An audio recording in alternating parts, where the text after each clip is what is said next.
एक एक आयत को याद करने के लिए बच्चा मगरिब से इशा तक सबक याद करता है, इशा की नमाज पढ़ता है, फिर बाद इशा लंबी रात होती है सर्दियों की तो 11 बजे तक, और गर्मियों की रात होती है तो 12 बजे तक, और फिर उसके बाद थोड़ी देर सोता है और फज्र की अजान से पहले इन बच्चों को मदरसों में उठा दिया जाता है।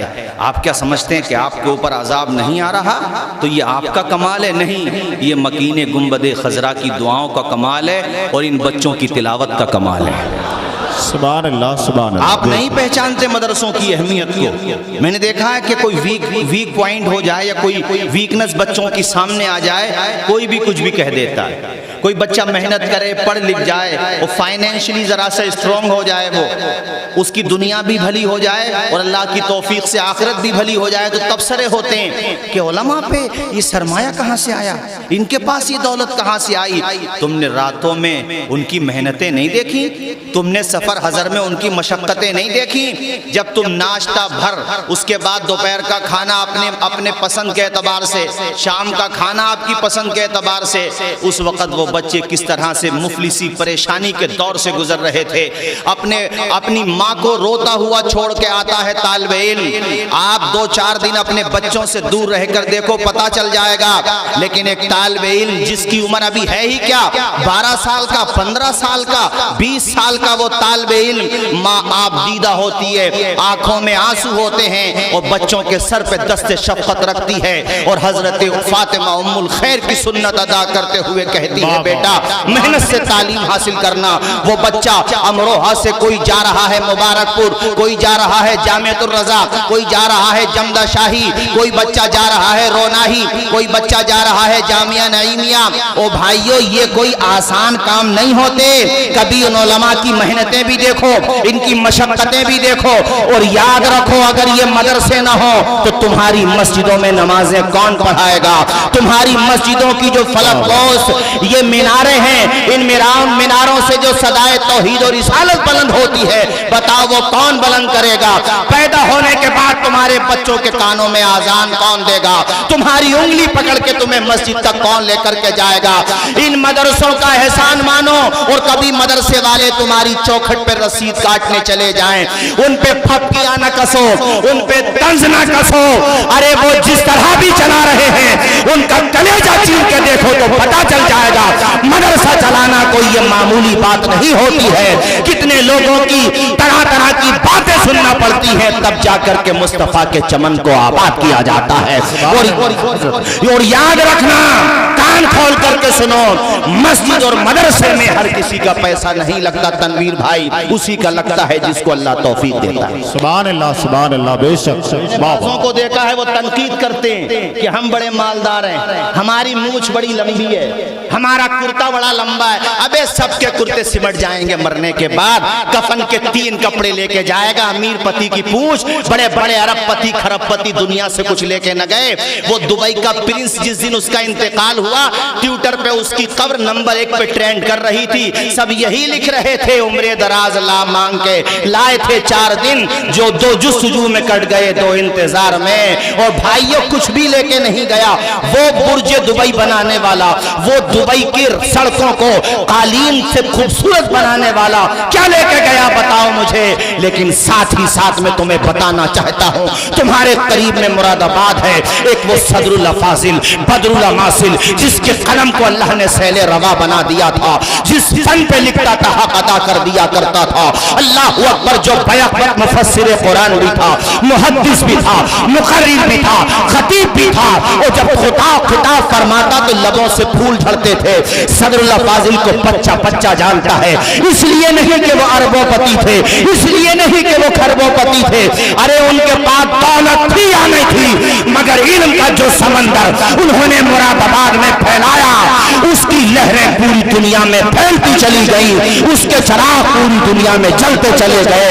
जब तक जामिया नईमिया रहेगा, तब तक सदरुल फाजिल का नाम चमकता रहेगा। करीब में चले जाओ अमरोहा, करीब में चले जाओ संभल और दीपपुर के मेरे भाइयों, इन मदरसों की अहमियत को पहचानो। मैंने जो आया करीमा पढ़ी, रब कहता है मेरी राह में मेहनत तो करो, कामयाबी देने वाली जात मेरी जात है, और जो मेहनत करता अल्लाह उसको सिला अता फरमाए। फरमा देता है। सुभान अल्लाह, नारे तकबीर। तरक्की याफ्ता कौमों की, सुभान अल्लाह। तनवीर भाई, तरक्की याफ्ता कौमों की कुछ मिसालें दी जाती हैं जी, जी, कि तरक्की याफ्ता, आजकल हमारे मदारिस में पढ़ने वाले बच्चों को ना लोग ये समझते हैं मिडिल, ये जो है मिडिल भी नहीं, थर्ड क्लास है, कुछ भी नहीं समझते उनको। मत समझो, समझ लो तुम उन्हीं को जो तुम्हारे बिजनेसमैन बेटे हैं, जिनकी पैंटें 10-10 जगह से उधरी पड़ी हैं, जो तुम्हें सलाम तक नहीं करते। आज तक बताओ मुझे, फीसद निकाल के दिखाओ कि मौलवियों, हाफिजों, कारियों, मदरसों में पढ़ने वाले कितने ऐसे हैं जिन्होंने अपने माँ बाप को घर से निकाला हो। फीसद निकालो, 1% भी मुश्किल निकलेगा। 99% वो मिलेंगे कि जब और भाइयों ने सहारा नहीं दिया तो मदरसे में पढ़ने वाले हाफिज कुरान ने अपने माँ बाप को सहारा दिया। ज्यादातर तुम्हें वो मिलेंगे, अरे उसने दौलत तो नहीं कमाई, मैंने माना उसने बहुत ज्यादा 15-20 हजार रुपए पर मंथ कमा लेता है। बाज़ इमाम 18,000 रुपए कमाता है, बाज़ बेचारा 10,000 में खर्चा चलाता है, मगर बाप को देखता है तो अदब से निगाहें झुक जाती हैं, माँ को देखता है तो कदम को चूमने लगता है। अरे ऐसे अमीरों से, ऐसे अमीरों के बेटों से ये गरीब अच्छे जो माँ बाप का रुतबा तो पहचान रहे हैं। मैंने आज ही एक रिपोर्ट पढ़ी कि बहुत सारी जगहों पे ओल्ड हाउस बना दिए गए हैं। जब माँ बाप बूढ़े हो जाते हैं तो वही मालदार औलाद अपने बूढ़े माँ बाप को गाड़ी में पैक करके ओल्ड हाउस में छोड़ करके आ जाती है कि अब तुम यहीं पे रहो, तुम्हारा खर्चा हम बर्दाश्त नहीं कर सकते। वो बाप जिसने पाई अपनी औलाद पे उठा दी, अपना कमाई अपनी औलाद पे उठा दी, आज वो औलाद उसको वहाँ ओल्ड हाउस में छोड़ करके आ गई, रहमो करम पे छोड़ दिया, दान से चलने वाले उन पे छोड़ दिया। लेकिन देख, तेरा मौलवी बेटा, तेरा हाफिज बेटा, तेरा मदरसे में पढ़ा हुआ बेटा तेरा रुतबा पहचानता है, तेरा जनाजा रखा हुआ होता है तो सिर्फ जनाजा पढ़ता नहीं, आगे खड़े होकर के जनाजा पढ़ाता हुआ नजर आता है। इसकी अहमियत को पहचान। 7 बच्चे जो हाफिज कुरान हुए हैं, उनके पेरेंट्स, उनके मामू, उनके चाचा, उनके ताया यहाँ आए हुए होंगे, उनको मुबारकबाद दूंगा कि तुम्हारा बच्चा अगरचे दुनिया का बहुत सामान नहीं कमाया है मगर सीने में कुरान को बसाया है। अपने बच्चे को मुबारकबाद देना। तरक्की याफ्ता कौमों की पहचान में बताया जाता है कि जो बहुत तरक्की याफ्ता होते, मुहज्जब होते हैं, वो सुबह सवेरे उठते हैं, नंबर 1। नंबर 2, वो अपने मिशन पे लगे रहते हैं। नंबर 3, वो बहुत ज़्यादा मुहज्जब होते हैं, बासलीका होते हैं। अब ये सारी चीज़ें ज़रा मदरसे की 4 दीवारी में आकर के तो देखो। सुबह सवेरे उठने वाला उस्ताद भी बेमिसाल है और सुबह सवेरे उठने वाले बच्चे भी बेमिसाल हैं। तुम तो 8 बजे से पहले तनवीर भाई पब्लिक सो के नहीं उठती, मगर वो बच्चा जो अभी बालिग भी नहीं है मगर वो सुब्हानल्लज़ी असरा की गर्दान सुब्हानल्लज़ी असरा को बार बार पढ़ रहा है, कोई कुल हुवल्लाहु अहद को बार बार पढ़ रहा है। हजरत कभी इन बच्चों के मकाम मर्तबे को पहचानो तो पता चले। एक आयत को याद करने के लिए बच्चा उस आयत को 10-10 मरतबा, 20-20 मरतबा पहले सबक सुनाएगा, फिर पिछला सुनाएगा। अरे यार, उसके मकाम को पहचानो। और काबिल मुबारकबाद है वो परिवार जो बच्चों को जागीरों पे खाना खिलाते हैं और उन मेहमानाने रसूल को औलाद की तरह पालते पोसते हैं। अरे दुनिया में तुम्हें इसका बदला मिले ना मिले मगर आखिरत में जरूर मिल जाएगा। ये बच्चे जब अल्लाह की अता से, अल्लाह के करम से जन्नत की तरफ जा रहे होंगे, अल्लाह के करम से हमें उम्मीद है वो इन बच्चों को तौफीक देगा कि तुम तन्हा नहीं जाओ, पहचानो कौन थे तुमसे मोहब्बत करने वाले। वाह, सुभान अल्लाह, जिंदाबाद, बहुत अच्छे, जिंदाबाद। इमाम अबू यूसुफ, इमाम मोहम्मद दोनों हों तो उनको तरफैन कहा जाता है, और इमाम आज़म अबू यूसुफ हों तो शेखैन कहा जाता है। तो इमाम अबू यूसुफ ये चीफ जस्टिस बनाए गए थे। इधर पीछे का सुकून से बैठ जाओ, इधर पीछे बैठो। तुमसे जो कहता हूँ मेरी तकरीर में उधर पीछे बैठो, जो मैं कह रहा हूँ पीछे बैठो, सुकून से बैठ जाओ, बैठना थोड़ी मना कर रहा हूँ, इधर बैठ जाओ। कलमा शरीफ पढ़ो, ला इलाहा इल्लल्लाह मुहम्मद रसूल। तकरीर में डिस्टर्ब नहीं होना चाहिए ना, बैठो, तुम बैठो, आराम से बैठो। हजरत, तो इमाम अबू यूसुफ पढ़ रहे थे, उनकी वालदा आ गई कि हजरत ज़रा छुट्टी दे दीजिए।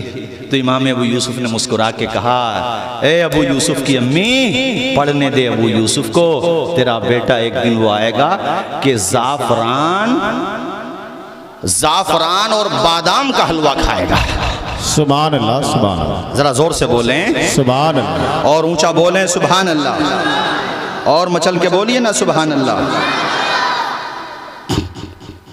आपने फरमाया कि पढ़ने दो इसको, ये जो है एक दिन वो आएगा कि जाफरान का हलवा खाएगा। अल्लाह अकबर कबीरा। भाइयों, अब वो तो सोचने लगी कि हम इतने गरीब हैं, हमारे घर पे ये कब मयस्सर आएगा।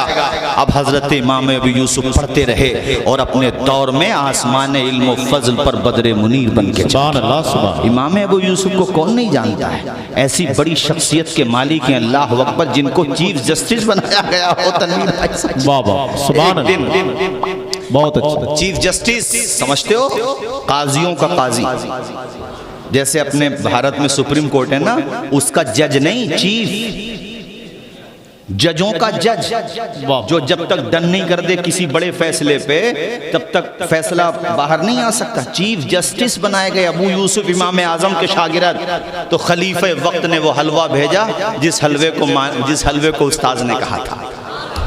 जब वो जाफरान से बना हुआ हलवा आया, आपकी निगाहों के सामने उस हलवे को देखा तो आंखों में आंसू आ गए।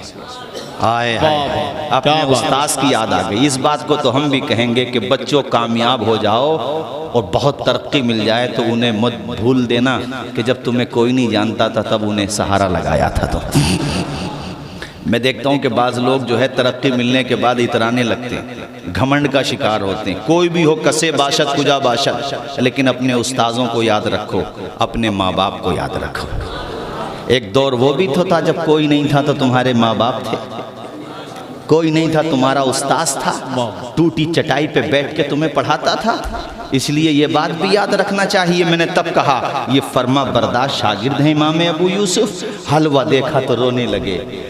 साथ वालों ने पूछा कि हुजूर आंखों में आंसू, कहा तुम नहीं समझते, ये बहुत बारीक बात है, बहुत देरीना बात है, माजी की बात है। कहा हजरत हमें भी समझा दीजिए। तो सैयदना इमाम अबू यूसुफ ने फरमाया, बेटा मैं अपनी दरसगाह में पढ़ रहा था, मेरी माँ मेरे पास आई तो मेरे उस्ताद इमाम अबू यूसुफ अलमुतवफ़ा 150 हिजरी, उन्होंने फरमाया था ओ पढ़ने दे इसको अपने बेटे को, तेरा बेटा एक दिन ये कीमती हलवा तनावुल करेगा।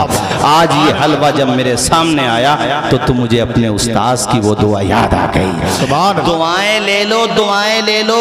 अरे मदरसों में ये पढ़ाया ही जाता है, माँ बाप का रुतबा बताया ही जाता है शुरू से। इसीलिए हमने कहा था, मैं ये नहीं कह रहा हूँ कि हो सकता कुछ पढ़े लिखे भी माँ बाप के साथ ज्यादती कर देते हो, मगर ये फीसद बहुत कम निकलेगा। हमने तो ये देखा है कि वो गरीब है जैसा भी है, मगर माँ बाप के मकाम को पहचानता है, उनके रुतबे को जानता है, उनका सम्मान जानता है, क्योंकि वो शुरू ही से पढ़ता है कि माँ के कदम के नीचे जन्नत है और बाप जन्नत का दरवाजा। बेशक बेशक सुभान अल्लाह। आज मैं एक जगह बैठा था शहर में, वहाँ तनवीर साहब जी, बड़ा दुख हुआ सुन के। बताया कि हमारे मिलने वाले हैं बहुत ख़ास, वो बताने लगे कि माँ ने जो है ज़मीन अपनी, कई बेटे हैं उनके, अपने बेटों में तकसीम कर दी। बेटों ने सोचा कि भाई थोड़ा सा, उनके शौहर फौत हो गए, कहा कि ये इतनी ज़मीन आपको। तो उन बेटों में से एक बेटा सिर्फ माँ को रोटी खिलाता है, बाकी कह देते हैं कि हमने आपको ज़मीन दे तो दी, यानी माँ से कह देते हैं कि हमने आपको ज़मीन, 20 बीघे ज़मीन थी मिसाल के तौर पे, 4-4 बीघे, बेटों ने कर ली 2 बीघे, कि तुम्हें दे तो दी ज़मीन, किस बात की रोटी। यार मैं तब से ये सोच रहा हूँ कि ये बात किसी गैर मुस्लिम समाज में होती तो उनके बुद्धिजीवी उन्हें समझाते, मगर हमारे समाज में ये वायरस क्यों आ रहा है कि बूढ़े माँ बाप को लोग बोझ समझ रहे हैं। उस बाप को कि जिस बाप ने अपना खून पसीना बना करके बहा दिया, ईद का त्योहार आया तो अपने कपड़े नहीं बनाए, घर पे कर्जा था, हालत अच्छी नहीं थी माली, तो अपने कपड़े नहीं बनाए, अपने बच्चों के कपड़े बनाए। उन माँ बाप को इस तरह से जलील किया जा रहा हमारे समाज में। अपने माँ बाप पर खर्च करते हुए मौत आ रही है, अपने लिए उम्दा उम्दा लिबास, बेहतरीन गाड़ियां खरीदी जा रही हैं। बाप से ये भी नहीं पूछा जाता कि अब्बा जी तुम्हारा चश्मा टूट गया है, लाओ मैं नया चश्मा बनवा करके ला दूं। ये क्या बीमारी हमारे समाज में आ रही है। इसीलिए मैंने तकरीर शुरू की है मदरसे की अहमियत पर। अपने बच्चों को मदरसों में पढ़ाओ, एक तरफ वो ज़ेवर तालीम से आरास्ता होंगे और उस ज़ेवर की बरकत ये होगी कि तुम्हारे नाफरमान नहीं बनेंगे, फर्मा बरदार बन जाएगा। बेशक सुभान अल्लाह, वाह वाह, बहुत अच्छा, जिंदाबाद जिंदाबाद,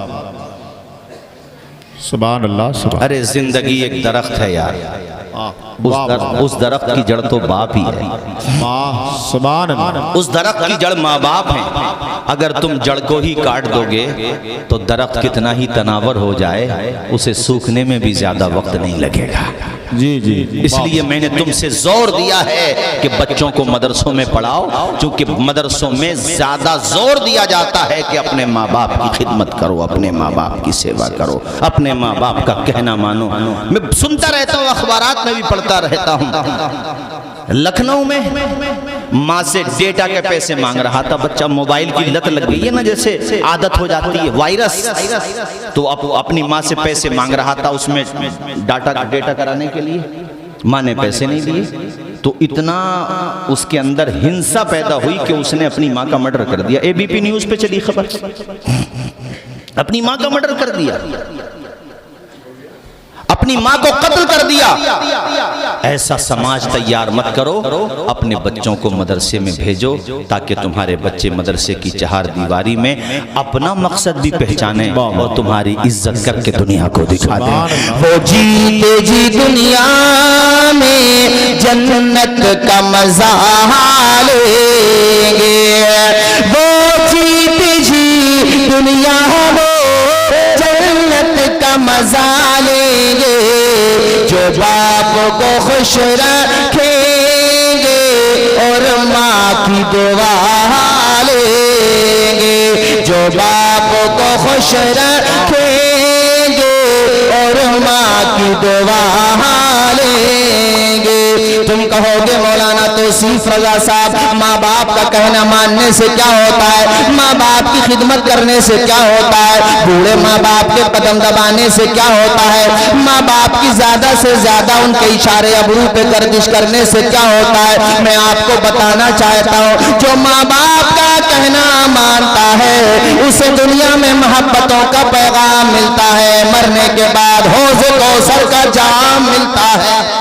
सुभान अल्लाह, सुभान जो माँ बाप की इज्जत करेगा उसे दुनिया में इज्जत और मरने के बाद अल्लाह ने चाहा तो जन्नत मिलेगी। ये फसाना नहीं हकीकत है, अपनी माँ से जिसे मोहब्बत है, गौर से तू क्यों नहीं कहता, माँ के कदमों के नीचे जन्नत है। सुभान अल्लाह, नारे तकबीर, नारे रिसालत, मसलके आला हजरत अल्लामा मौलाना तौसीफ रजा साहब मिसबाही। सुभान अल्लाह, सुभान अल्लाह।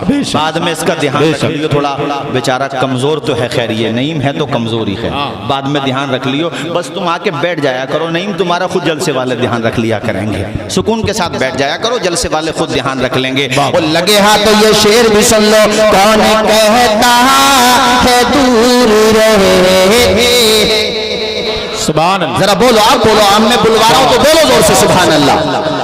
वो जो खड़े हैं वो भी बोले सुभान अल्लाह, वो साइड में जो है जरा बोले मचल के सुभान अल्लाह। कौन कहता है दूर रहते हैं, बन के आँखों में नूर रहते हैं, दिल ही काबा है और मदीना भी मेरे दिल में हुजूर रहे। वाह वाह वाह, जिंदाबाद जिंदाबाद, वाह वाह, सुभान अल्लाह, सुभान अल्लाह। माँ बाप सिर्फ, हाँ बात पूरी कहूंगा, माँ बाप को भी चाहिए कि वो अपने बच्चों को अच्छे संस्कार दें। बात है कि नहीं, बोलो जरा है? तुम बचपने से नजर रखो, नबी फरमाते सल्लल्लाहु अलैहि वसल्लम, हुजूर फरमाते हैं कि बच्चा तुम्हारा 7 बरस का हो जाए तो नमाज की आदत डलवाना शुरू करो। ले जाओ, यानी साथ में उसको नमाज पढ़वाओ। बच्चों को, औरतों को चाहिए कि बच्चों को शुरू से 7 बरस का हो गया तो कितने बरस का, अभी फर्ज तो नहीं है नमाज, मुफ्ती साहब क़िबला तशरीफ फरमाए, बालिग होने से पहले मुकल्लफ थोड़ी है वो, मगर उसका मिजाज बनवाओ। जी जी 7 बरस का हो जाए तो नमाज की आदत डलवाओ, उसे धीरे धीरे नमाज याद कराओ। बड़े दुख के साथ कहना पड़ता है 7 बरस के बच्चे को नमाज वही तो याद कराएगा जिसे खुद को याद होगी। ये हंसने की नहीं रोने की बात है। बाल सफेद हो गए, मुंह में दांत नहीं बचे, पेट में आंत नहीं बची, मगर इस बंदे को आज तक नमाज याद नहीं हो पाई। ATM का नंबर याद है, पासवर्ड याद है मोबाइल का, मगर जन्नत का भी तो कोई पासवर्ड होगा, वो भी याद कर ले यार। वाह वाह तो खुद नमाज नहीं पढ़ता, घरों में औरतें नमाज नहीं पढ़ती। माओ बहनों तुमसे भी कहता हूँ नमाज पढ़ा करो, ये कितनी प्यारी इबादत है नमाज। जब माँ बाप घर में नमाज पढ़ेंगे तो इंशाअल्लाह बच्चे भी नमाजी बन जाएंगे। तुमने देखा होगा जब माँ मुसल्ला बिछा के नमाज पढ़ती है तो छोटे छोटे बच्चे करीब में आके माँ की नकल उतारते हैं, और जब तू 1-1 घंटे तक खड़े होकर के शीशे के करीब, आईने के करीब श्रृंगार करती है तो तेरे बच्ची और बच्चा भी वही नकल करते हैं। अब तुम्हारी मर्जी है, हाँ शौहर कहता है तो श्रृंगार भी करो, मगर जो शौहर कहता है वो, अगर शौहर नहीं कहता तो मत करो। ये नहीं कि घर पे तो श्रृंगार नहीं, वो शादी में चली गई तो पूरा श्रृंगार। सही बात नहीं जी जी सही। औरतों से कहता हूँ मेरी माओ बहनों अपने शौहरों की खूब खिदमत करो। घर पे शौहर थका हारा आया करे, मुस्कुरा के अभिनंदन किया करो। और शौहरों तुमसे भी कहता हूँ अपनी बीवी से खूब मोहब्बत करो। हमारे प्यारे नबी वहां से पानी नोश करते थे जहां से हजरत आयशा पानी पिया करती थी। सुभान अल्लाह सुभान अल्लाह सुभान अल्लाह, बेशक हमारे नबी ने क्या मकाम बताया, क्या मर्तबा बताया। माँ तुमसे भी कहता हूँ तुम भी नमाज पढ़ो 5 वक्ता, बच्चों को भी नमाजी बनाओ। तुमने सुना नहीं है जब माँ फातिमा ज़हरा होती हैं तो बेटे हसन हुसैन होते हैं, जब माँ हजरत फातिमा उम्मुल खैर होती हैं तो बेटे गौसे पाक होते हैं, जब माँ कुरान पढ़ने वाली होती है आबिदा ज़ाहिदा तो बेटा गरीब नवाज होता है। इसलिए मैंने कहा माओ नमाज पढ़ा करो। हम अपने बचपन में, मौलाना तनवीर साहब आपको याद होगा, हम अपने बचपन में जब मदरसों में पढ़ने जाते थे, कलाम बड़ा पुराना है मगर मुझे याद आ गया, अचानक याद आ गया। अपने बचपनों में जाते थे हम, अपने बचपन में मदरसों में जाते थे तो ये कलाम खूब पढ़ा जाता था। बच्चों को नमाजी बनाने के लिए सुनाया जाता था। दी हजरत बिलाल ने काबे से जब सदा हैया हाथ भागे बोलो हैया सला, बोलो हैया सला। अर्शे बरी पे रब ने बुलाया हुजूर को, अपनी रजा का जाम पिलाया हुजूर को। चलने लगे तो रब ने बताया हुजूर को, उम्मत से जाके कहना यही तोहफा है मिला। बोलो हैया सुभान अल्लाह सुभान अल्लाह, बेशक बहुत अच्छा। पहले की माए माशाअल्लाह अजान होती थी काम बंद कर दिया करते थे। बच्चे पूछते थे अम्मी जान काम क्यों बंद कर दिया, कहा बेटे अल्लाह के घर से आवाज आ रही है। सुभान अल्लाह।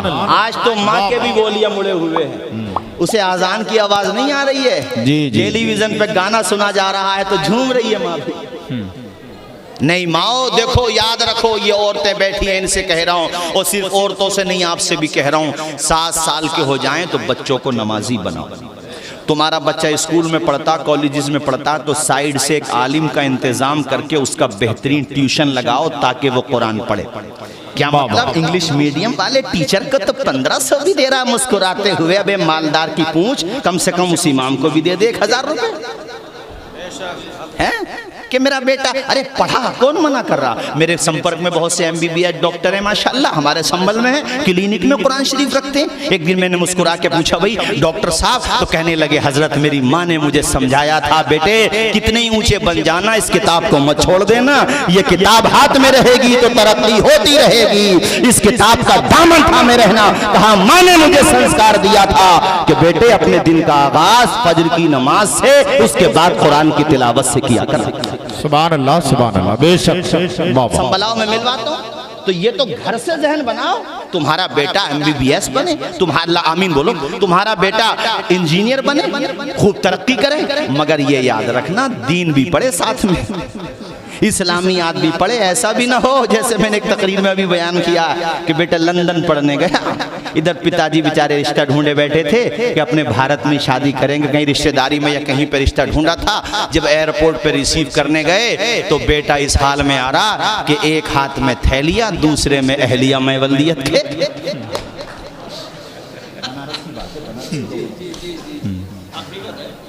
अब पिताजी आंखें फाड़ के दे रहे हैं कि बेटे ये मोहतरमा कौन है?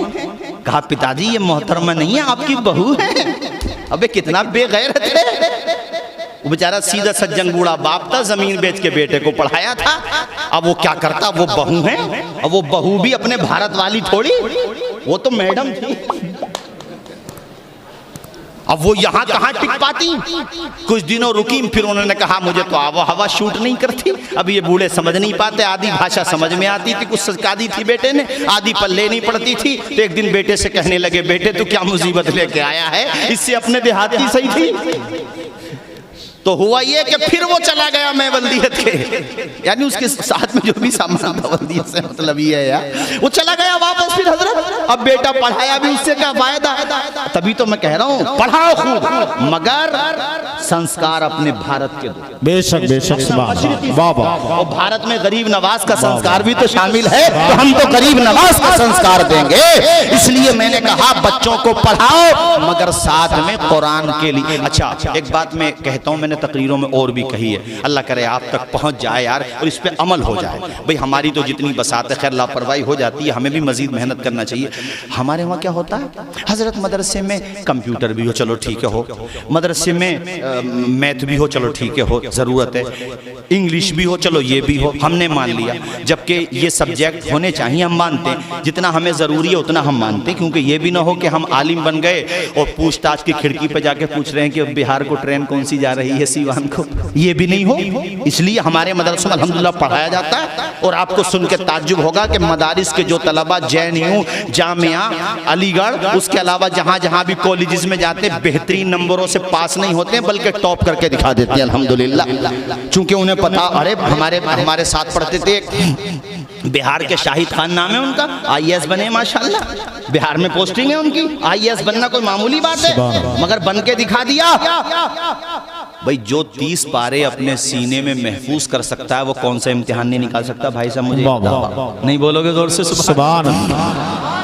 तो ये सारी बातें हम आपकी मानते हैं, लेकिन कम से कम जो आपके इलाके में जहाँ मुस्लिम बच्चे पढ़ते हैं, बच्चियाँ पढ़ती हैं, वहाँ कम से कम उन स्कूल के स्टाफ से जाके ये भी तो कहा करो यार हमारा बच्चा है, हमने तो मदरसे में मॉडर्न एजुकेशन एंटर करा दी, जो कि है पहले से ऑलरेडी, इंतज़ामिया ने किया है उसका इंतज़ाम, लेकिन हमारे जो बच्चे पढ़ रहे हैं इनके लिए दीनियात का सब्जेक्ट क्यों नहीं है? ये काम भी क्या मुफ्ती शाही साहब कराएंगे? आप नहीं करा सकते। अच्छा वहाँ पर नहीं है तो हम कहते हैं फिर एक आलिम का इंतज़ाम करो माकूल। वहाँ जब तुम 1000-1200 दे सकते हो तो ट्यूशन पढ़ाने वाले को अच्छी तनख्वाह क्यों? कुछ कहते हैं यार इन्हें क्यों ज़रूरत है, ये ऐसी बातें क्यों करते हैं? अच्छा ये बेचारे माली एतबार से कमज़ोर रहें तो मौलाना लोगों के पास रखे क्या, बच्चों को पढ़ा के क्या करेंगे? अगर माली एतबार से मजबूत हो जाए और इनके पास पैसा कहाँ से आ रहा, तो एक काम करो फिर गले ही दबा दो। अरे बताओ ये को बात है यार, मतलब नहा धो के पीछे पड़े हुए उलमाए किराम के, सबका हाल नहीं बास बास का। तनख्वाह बढ़ाने को इमामों की, मुदर्रिसीन की कमेटी में 95% लोग होते हैं जो कहते हैं बढ़ाओ तनख्वाह, गांव के लोग भी कहते हैं, मगर 1-2 आदमी होता, 1-2 आदमी, एक कहते हैं ना बर्बादी गुलिस्तान को एक उल्लू काफी है। एक होता है आधा कोर पकड़ लेता है, इमामों की तनख्वाह नहीं बढ़ने देगा, मुदर्रिसीन की तनख्वाह नहीं बढ़ने देगा। भाइयों याद रखो, दीन पैसे कमाने के लिए नहीं पढ़ा जाता, ये बात ठीक है, मगर जब ये 24 घंटे मस्जिद मदरसे में रहेंगे तो बताओ कमाने किस वक्त जाएंगे? इनकी निगहदाश्त करना, इनका ख्याल रखना ये हमारी जिम्मेदारी है कि नहीं? ऊंचा बोलो, जोर से बोलो, है कि नहीं? और जब उलमा का तबका, हुफ्फाज का तबका फाइनेंशियली स्ट्रॉन्ग होगा तो उन फैमिलीज के बच्चे भी पढ़ेंगे जो बच्चे अभी नहीं पढ़ रहे हैं। इस तरीके से दीन घर घर तक पहुंच जाएगा इंशाअल्लाह। जरा झूम के बोलो ना यार सुभान अल्लाह, और मचल के बोलो सुभान अल्लाह। तो मैंने आपसे कहा बच्चा 7 बरस का हो जाए उसे नमाज की आदत डलवाओ। हुजूर कहते हैं 10 साल का हो जाए नमाज नहीं पढ़ता, थोड़ी सख्ती करो, उसमें सख्ती करो। मनशए रसूल ये है सल्लल्लाहु अलैहि वसल्लम कि वो बालिग होने से पहले पहले तेरा बेटा 5 वक्त नमाजी बन जाए। इस पीरियड में जो उसने नमाजें पढ़ी है ना, उसका सवाब तुम्हारे नाम अमाल में जाएगा। बच्चे को तो मिलेगा ही, लेकिन तुम्हारे नाम अमाल में जाएगा, क्योंकि तुमने उसे नमाजी बनाया। अब मैं यहाँ जितने भी पेरेंट्स बैठे हुए हैं सबसे पूछता हूँ, जहाँ तक मेरी निगाह जा रही है, सबसे पूछता हूँ जहाँ तक माइक की आवाज़ जा रही है, कभी तुमने अपने बच्चों का मुहासबा किया? बेटा तू महीने में तनख्वाह 15,000 रुपये देता है, कोई बात नहीं, तू 10,000 दे, मगर 5 वक्त नमाज पढ़ा कर। अगर मेरी फर्मा बरदार औलाद बनना है तो पेशानी खुदा की बारगाह में झुकाया कर। मेरा फर्मा बरदार भी उसी वक्त कहलाएगा जब खुदा का फर्मा बरदार हो जाएगा। वाह वाह, सुभान अल्लाह, बिल्कुल सही, वाह वाह, ऊंचा बोलो, जरा ऊंचा बोलो। सुभान अल्लाह। अभी बच्चे मुझसे एक सवाल पूछ रहे थे, खैर मुझे उसी वक्त याद आया, मैंने कहा सुना देता हूँ, हालांकि आपने नेट पे हो सकता है, मैंने चूंकि बहुत जगह बयान किया। आई मौलाना तनवीर साहब हमारे संबल का एक लड़का, जिसमें क्या बोलते हैं, यहाँ नोएडा में जॉब करता है, शास्त्री पार्क के पास, या शास्त्री पार्क पे जलसा था, काफ़ी पुरानी बात है। वो जैसे जलसे के बाद मुलाकात करते हैं तो मुलाकात को आया, मैं नहीं पहचान पाया, उसने बताया तो मुझे याद आया कि हाँ ये लड़का संबल का है। मैं पूछने लगा भाई क्या कर रहे हो यहाँ, तो सुनो उसकी बात, सुना देखो। कहता हज़रत मैं यहाँ पे जॉब कर रहा हूँ नोएडा में। सैलरी पूछी तो 45 बताई, 40 बहरहाल इतनी सैलरी। उसने फिर अपनी दास्तान बताई। ये मैं आपको इसलिए सुना रहा हूँ ताकि तुम्हें अंदाज़ा हो कि माँ बाप बचपन में बच्चे को जो सबक पढ़ा देते हैं ना, वो मरते दम तक याद रहता बच्चों। उसने कई डिप्लोमा किए, कई डिग्रीज की, तो उसकी ज़ेरॉक्स लेके वो अलग अलग कंपनियों में, गुड़गांव, नोएडा या अलग अलग जहाँ जहाँ भी उसके विभाग की उससे रिलेटेड कंपनियाँ थीं, उसको वो लेके वहाँ गया। कहता गुड़गांव से फ़ोन आया, मैं वहाँ गया, उन्होंने इंटरव्यू लिया, बाकी तो मेरे जो नंबर थे वो सब ठीक थे। कहते ठीक है आप आइए जॉब करने, 35,000 रुपये हम आपको सैलरी देंगे। कह रहा हज़रत 35,000 की सैलरी सुन के मुझे बड़ी खुशी हुई, क्योंकि मैं फाइनेंशियली बड़ा वीक हो गया था, घर से भी बार बार फ़ोन आ रहे थे कि भाई जॉब लगाओ, घर का ख़र्चा भी है। कहते हैं हज़रत 35,000 की सैलरी सुनी तो दिल बड़ा खुश हुआ, लेकिन बचपन में मेरी माँ ने मुझे नमाजी बना दिया था।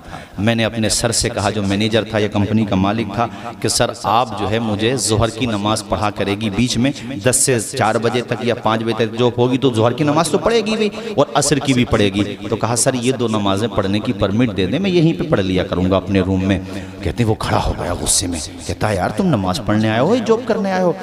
उस वक़्त मैं कहता मैंने अपने दिल की सुनी, दिमाग तो बहुत तैयारी कर रहा था, शैतान भी वसवसे डाल रहा था, अरे चल घर पे जाके कज़ा कर लेना, इतनी मुश्किल से तो नौकरी मिली है, चल रुखसत पे अमल कर ले, ये और वो दुनिया भर के फितने उसके जहन में आ रहे थे।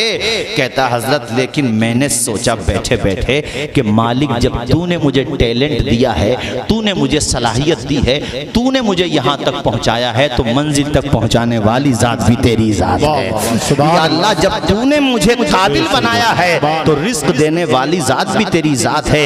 माँ के पेट में 3 अंधेरों में रोज़ी कौन दे रहा था? तुम्हें नुतफे से लोथड़ा किसने बनाया? लोथड़े से हड्डियां पैदा किसने की? तुम्हारे लब किसने बनाए माँ के पेट में? तुम्हारी आंखें किसने बनाई माँ के पेट में? माँ के पेट में तुम्हें ऑक्सीजन कौन दे रहा था? अंधेरा दूर करने को उजाला कौन देता है? उम्मीदें टूट जाएं तो सहारा कौन देता है?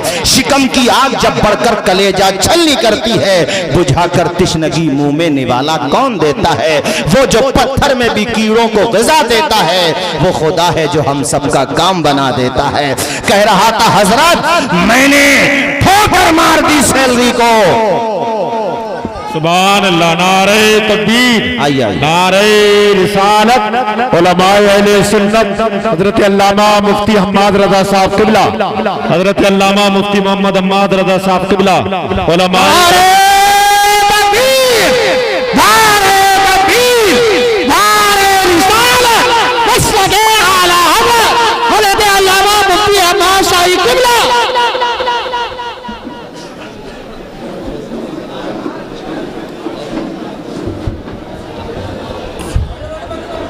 एकदम बैठ जाओ, फौरन बैठ जाओ, एकदम बैठो बैठो बैठो, सारे लोग बैठो। आओ भाई, कारी रमजान अली, मुसीबत टली, बड़ी मेहनत आप नाज़िम आलम माशाअल्लाह, और ठीक है, ठीक है। अच्छा अच्छा, माशाल्लाह। बैठ जाओ, एकदम बैठो, आवाज बंद करो सारे लोग, बैठो सुकून के साथ। कलमा शरीफ पढ़ो, ला इलाहा इल्लल्लाहु मुहम्मदुर रसूलुल्लाह। अरे रूहे रवा है जलसे के कारी रमजान अली साहब, और माशाल्लाह जलसा बहुत सिस्टम के साथ चल रहा है और बर वक्त चल रहा है माशाल्लाह। खतीब शहीद मुकर्रिर गिरामी बिरादर मोहतरम हजरत मुफ्ती हम्माद साहिब क़िबला तशरीफ ला चुके हैं। अब जो प्रोग्राम होगा बहुत तेजी के साथ आपके सामने पेश होगा। मैं अपनी बात मुकम्मल करूं, उसके बाद फिर इंशाअल्लाह बाकी प्रोग्राम हमारे नाज़िम शहीर हमारे तनवीर भाई माशाअल्लाह वो संभाल रहे हैं। एक मर्तबा बोलिए जरा जोर से सुभान अल्लाह। सुभान अल्लाह। आपके बात याद है जो मैंने बताई थी आपको, भूले तो नहीं है? क्या मैंने कहा ठोकर मारो यार ऐसी सैलरी को, और मैंने उस मैनेजर से या मालिक, अब मुझे याद नहीं रहा उसने मैनेजर कहा था या मालिक कहा था, यहाँ पे शक्के रावी हो रहा है, मुझे ये ध्यान नहीं रहा क्या हुआ। कहा कि सर अगर आप मुझे नमाज नहीं पढ़ने देंगे तो फिर मैं जॉब क्यों करूं भाई, मैं अपने रूम में पढ़ूंगा, मस्जिद करीब में होगी वहां जाकर, उससे ज्यादा वक्त में दे दिया करूंगा आपको।